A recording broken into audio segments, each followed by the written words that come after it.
Это было действительно горячо. Никто не ожидал, что перед главным входом на выставку «Клинок» посетителей будет ждать настоящая плавильная печь. Якутские кузнецы соорудили конструкцию по традиционному образцу и привезли около 100 килограммов руды.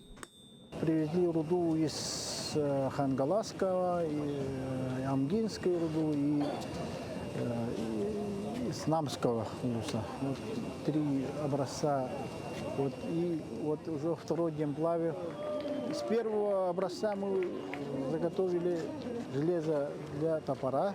И второго дня делали поднож. Впервые на выставке «Клинок» появился и стилизованный якутский стенд.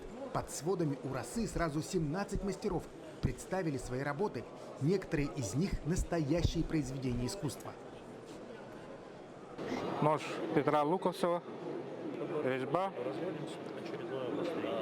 и рукоять тоже из рога резьбой, да, и ножны с тиснением. Хотелось бы больше показать культуру именно якутского кузнечества, что умели наши предки, чтобы другие регионы, другие люди с нашей большой страны увидели именно искусство, культуру. И очень много есть людей, которые ценят якутский нож. Это некий бренд, это национальный символ, он обладает колоритом. И сейчас можно увидеть то, что делают приятно. Здесь представлены рукоятки со стабилизированной древесины. Я увидел то, что имитирована структура пчелиного воска, сот. И такой древний стиль, первобытные наборные оголовья. Не только клинками удивляют наши мастера. Традиционные якутские украшения тоже в центре внимания. Все прям примеряют снеговые очки, это да, но не все покупают.